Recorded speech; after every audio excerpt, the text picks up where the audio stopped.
Oh, you don't know? After 12, so good afternoon. My name is Sarah Riff. I'm the Outreach Coordinator and Undergrad Advisor for the Latin American Caribbean and Iberian Studies program here at UW. We're very pleased to have you today. Just wanted to make a couple quick announcements. Over in the corner there on the table is a sign-in sheet for our listserv if you're interested in receiving our email updates once a week for other events that we have if you're not already on the list. There's some information about our academic programs, and then the yellow handout is the rest of the lecture series for the remainder of the semester. The last two, we don't have information on yet, but the rest there's a lot of detailed info about, so hopefully you can join us for a few more of our talks. And I'll turn it over to Severina Albuquerque. Thanks. Thank you, Sarah. I'm the director of the Brazil Initiative, and one of the things that we do in addition to lectures like this one, in combination with Latin American Studies, is this award that we give. This is actually already the third event of the Brazil Initiative this semester. So we give this award annually, Joaquim Nabuco Award. In the interest of time, I will just direct you to the website of the initiative, which is brazil.wis.edu, and there you can click on Joaquim Nabuco Award, and if you have the time, learn more about the initiative.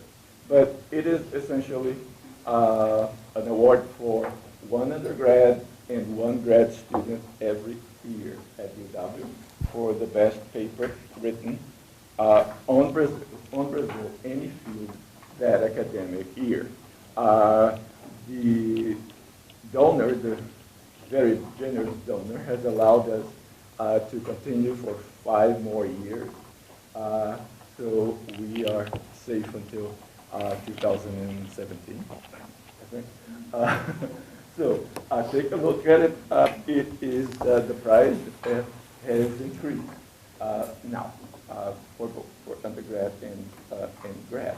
And so I will now give the floor to Professor Christine Ewig, who is an associate professor of political science and gender and women's studies here at the UW. She is a member of Nick's dissertation committee and has advised him from the beginning with this project that he is going to be presenting on. We're grateful to Professor Ewig for being introduced Nick this afternoon. Okay. Hi everyone, I'm Christina. I am really pleased to introduce Nicholas Barnes today, who is the winner, as you heard, of the Nabuco Award for graduate paper submission on Brazil. I'm going to give you just a little bit of background on Nick before he talks to you about this paper that he'll be presenting today. So Nick came to us with an undergraduate degree in Spanish, along with a few other degrees from his undergraduate years. Went on to study peace and conflict nationalism, both at University College in Dublin and then at the University of Haifa in Israel. So he had this interest in peace and conflict studies before applying to our program at UW. But when he came to UW, when he came to political science, in his application he said he wanted to focus on Latin America. So pretty soon after he came and talked with me, and I got to know him a little bit. And I would say within that first year, it wasn't Latin America, it was Brazil that he decided to focus on. I've been impressed watching Nick as he has thrown himself into really understanding Brazilian language, Brazilian culture. He was beneficiary of one of our summer class fellowships, came back with the Distinguished Student Award for learning Portuguese that summer, continued without special funding and class funding to study Portuguese through his graduate years here while TAing, and those of you who have been graduate students know how much work that is to manage language studies, TAing, and the normal course load in your discipline. He was a beneficiary of some of our summer funding to do preliminary dissertation research in Brazil, and he's come back with friends, with colleagues, with a really strong network in Brazil.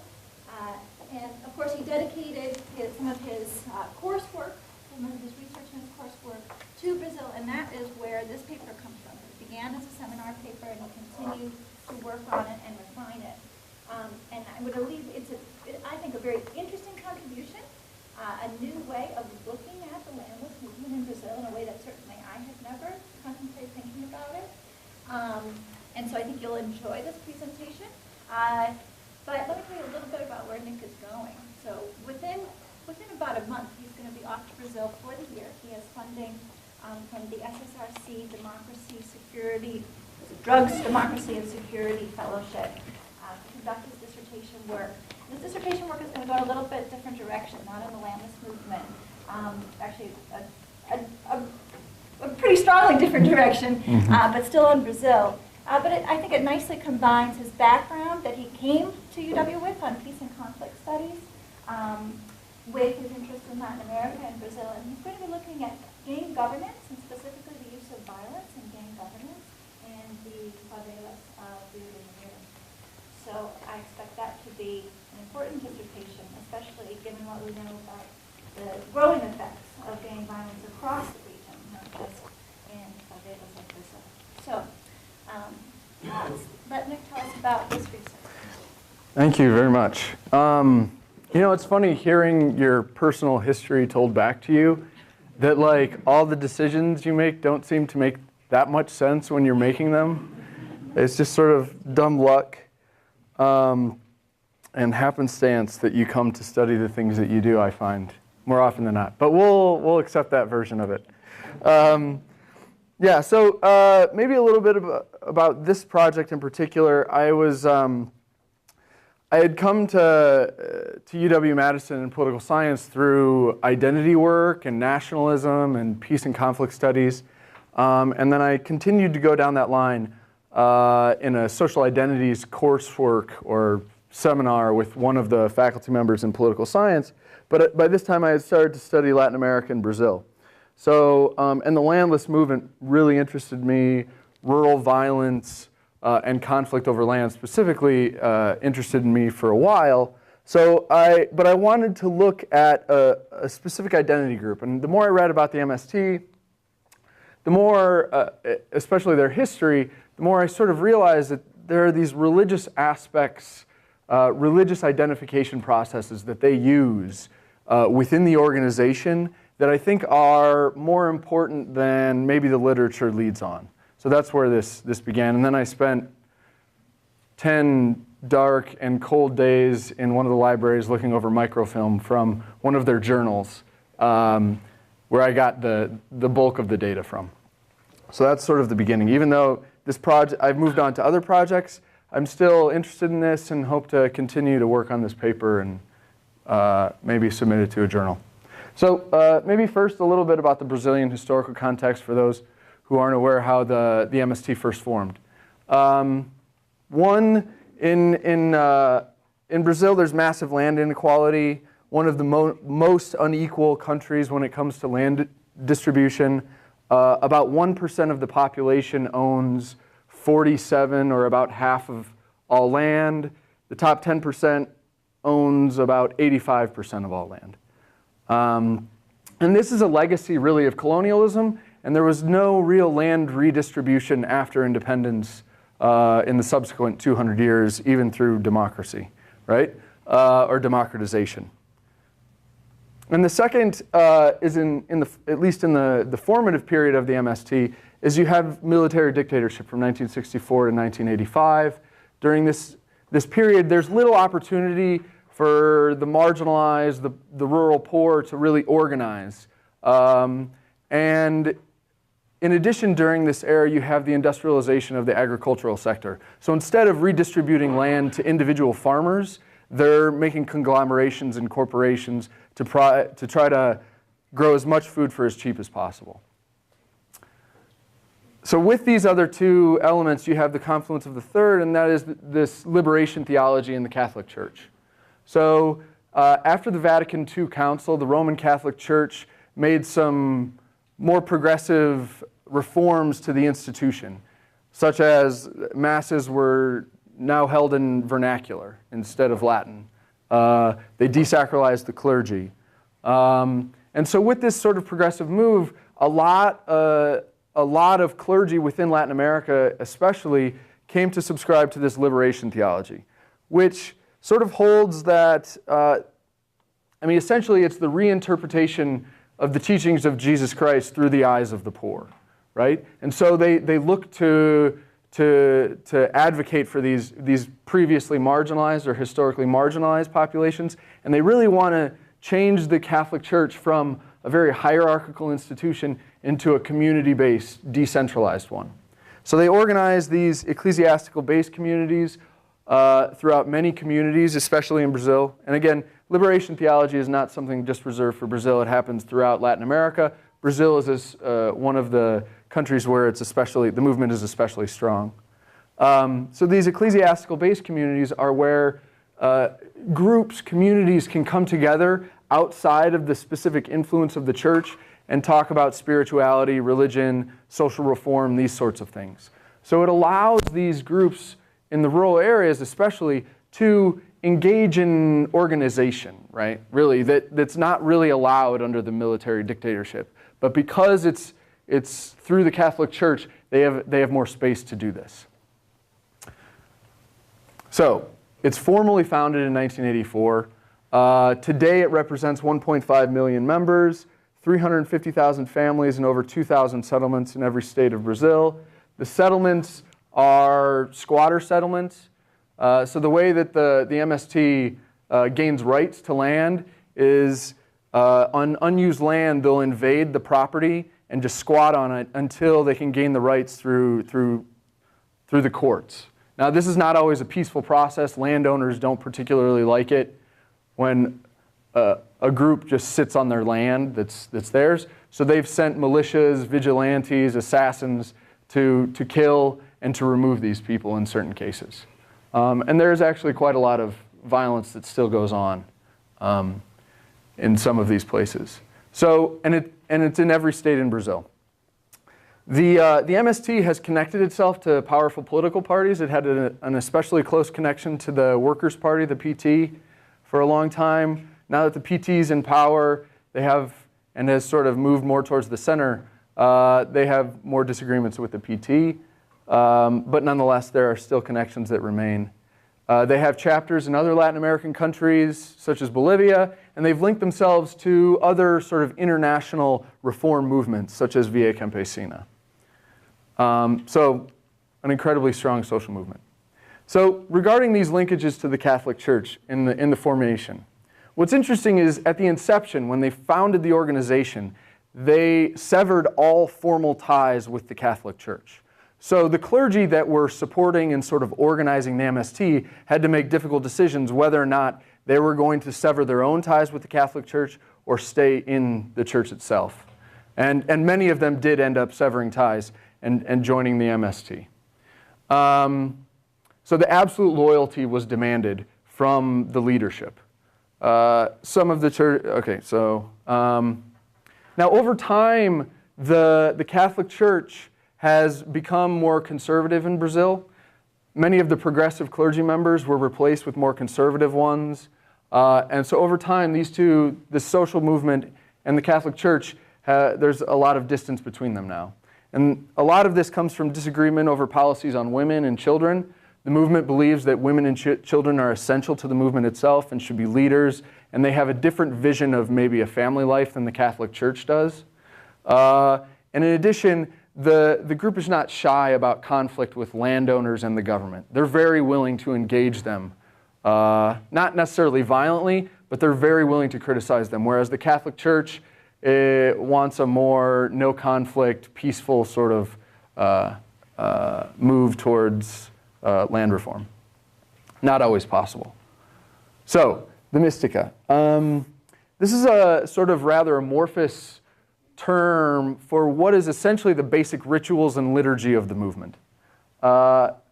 Mystica can refer to symbols, myths, objects, performances, so they can use the term to refer to dance or theater, hymns, songs, and then actual objects as well. So the cross is a mystica.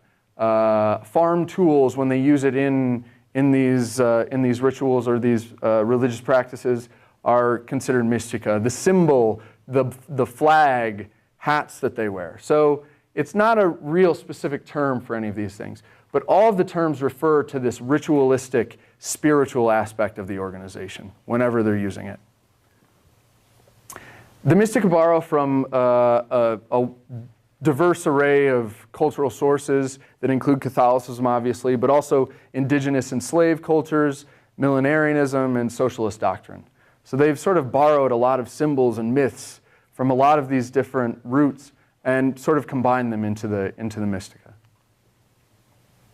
In addition, so there's time set aside each day in the settlements themselves, and they have congresses and assemblies that they have as well, and there will be time set aside for Mystica then as well. And it can last, these sorts of performances or readings or songs or processions can last anywhere from 15 minutes to several hours if it's a particular day that has a lot of historical significance.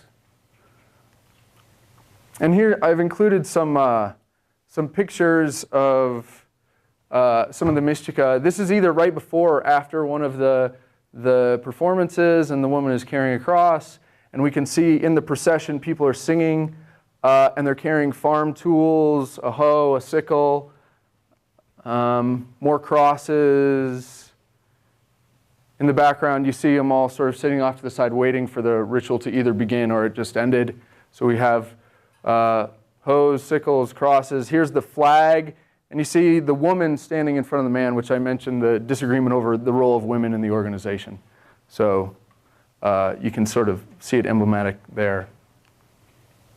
Okay, so the actual paper that I wrote had a couple of different objectives, and then a couple of different questions within each of those objectives. So first, I argue that the MST has cultivated this sort of religious identity through the Mystica, whereas the literature really assumes that the MST is just a class-based, sort of secular-oriented organization or social movement. Now, within that, I have a couple of questions that really interested me, and that was, what functions do the Mystica actually serve for the MST? You know, we can see what's going on, but I wanted to investigate it further. And has the use of Mystica changed over time?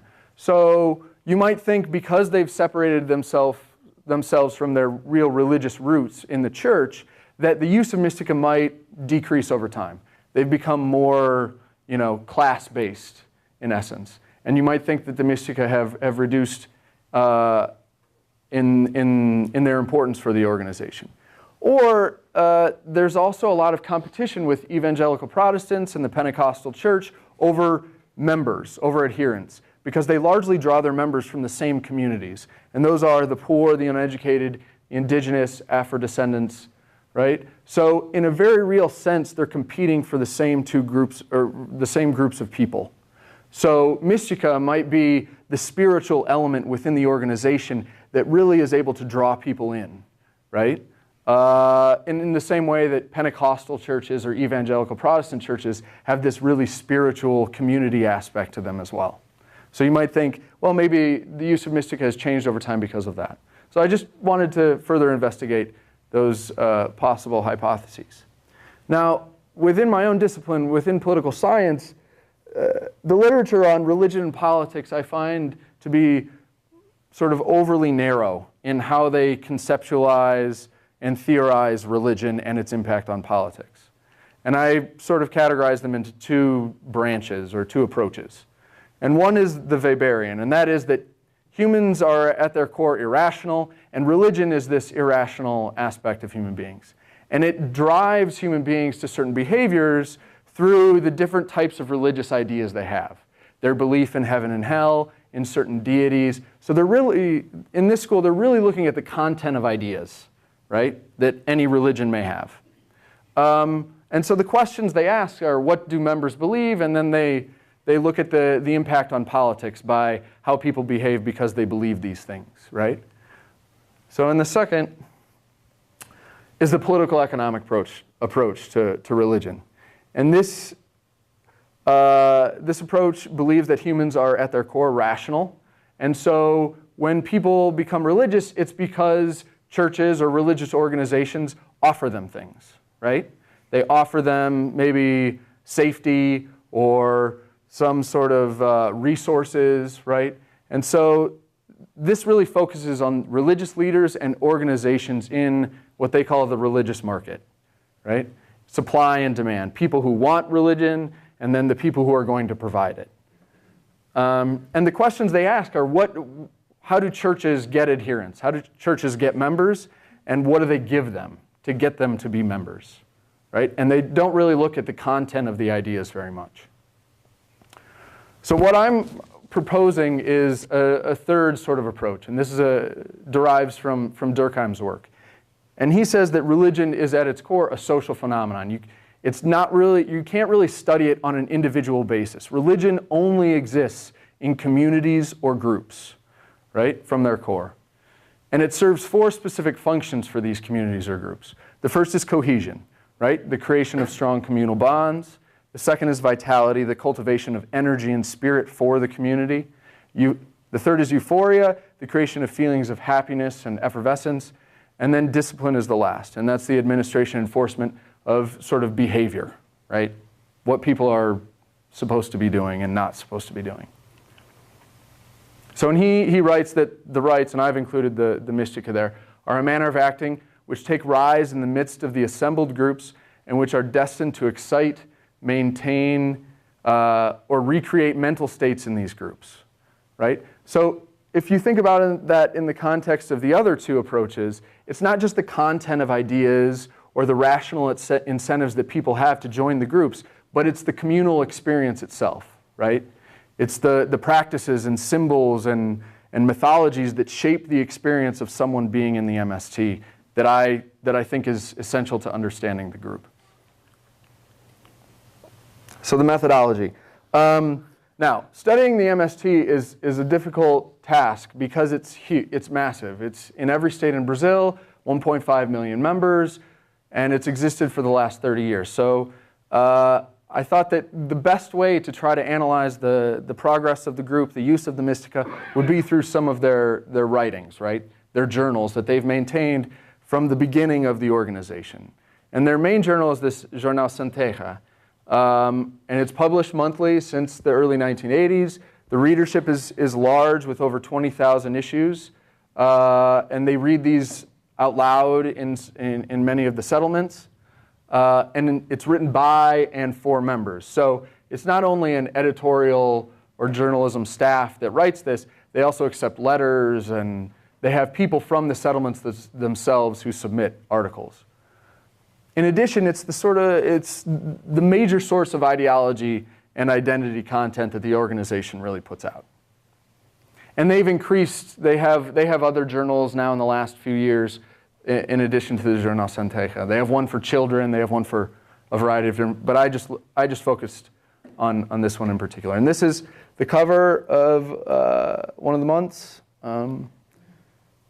So I looked at 2 sample periods. One from the early 1990s, where because the Library of Congress unfortunately does not have those from the 1980s, and it's very hard to get your hands on those. So 1990 through 1995, and then ever since the late 1990s, they have all the rest of them available online, which is really awesome. So analyzing the second set was a little bit easier. So I extracted all of the texts that were specifically about Mystica. Any reference to Mystica, I extracted it. Some full articles are about it, right? So I would take the whole text there.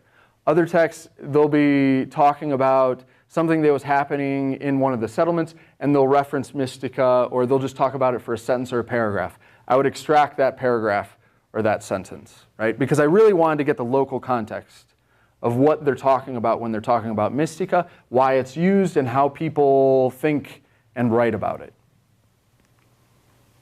So I created a theoretically informed codebook of the 4 functional categories that I listed earlier, and this is in line with other work that's been done using content analysis. This is one such article. So this is one that's specifically about Mystica. And so there were several of these. It's not that often that they have the whole article that's about the Mystica. Most of the time it's a paragraph or a few sentences, right? But this is one of the ones that was about. This is the code book. I have the 4 functional categories, and then I went through secondary and primary sources and looked at some of the words that I would think would fall into those specific categories. Some of them, if they crossed over multiple categories, I got rid of them, right? You can see there's like little stars, so a lot of the words don't end because it can be in the plural or it can be conjugated in different ways, so it only goes with the root. That's how these quantitative content analysis programs work. So I'd like to discuss for a few minutes the different things that I saw qualitatively as I'm reading through all of these and as I'm reading some of the secondary literature. So cohesion, right? This is one of the functions of the Mystica for this group, is that it fosters participation and togetherness, right? It brings the entire community together in one place. Whoops. Uh-oh. Let's go back. Sorry.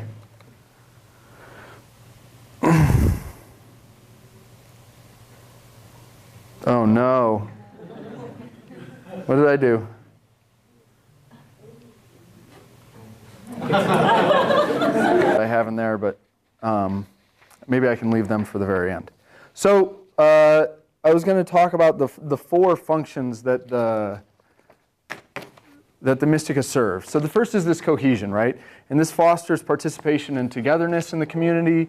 It enables especially the illiterate and the less politically minded to engage in a very productive and serious way with the organization. So there's a huge disparity in the education levels of adherents. Some are very educated, university educated. This idea of social reform and land redistribution is what brings them into the organization. Some, the organization is going to provide them land to have a decent life, right? So there's a variety of incentives for people to get into the organization, and the Mystica really allow all of the community to come together. He is a member of Nick's dissertation committee and has advised him from the beginning with this project that he is going to be presenting on. We're grateful to Professor Ayud for being introduced Nick this afternoon. Okay. Hi everyone, I'm Christina. I am really pleased to introduce Nicholas Barnes today, who is the winner, as you heard, of the Nabuco Award for graduate paper submission on Brazil. I'm going to give you just a little bit of background on Nick before he talks to you about this paper that he'll be presenting today. So Nick. The donor, the very generous donor, has allowed us to continue for 5 more years. So we are safe until 2017, I think. So take a look at it. It is the price has increased now for both for undergrad and grad. And so I will now give the floor to Professor Christine Ewig, who is an associate professor of political science and gender and women's studies here at the UW.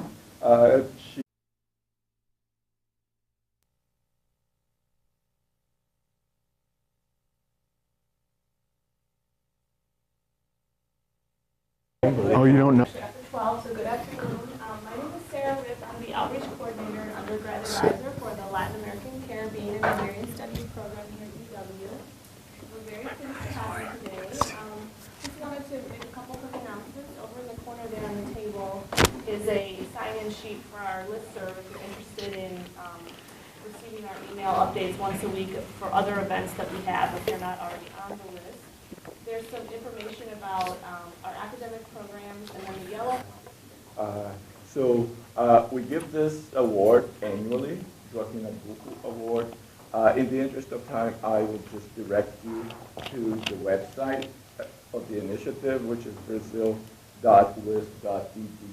and there you can click on Joaquim Nabuco Award, and if you have the time, learn more about the initiative. But it is essentially an award for one undergrad and one grad student every year at UW for the best paper written on Brazil, any field that academic year. The handout is the rest of the lecture series for the remainder of the semester The last two, we don't have information on yet, but the rest there's a lot of detailed info about. So hopefully you can join us for a few more of our talks. And I'll turn it over to Severina Albuquerque. Thanks. Thank you, Sarah. I'm the director of the Brazil Initiative, and one of the things that we do, in addition to lectures like this one, in combination with Latin American studies, is this award that we give. This is actually already the third event of the Brazil Initiative this semester.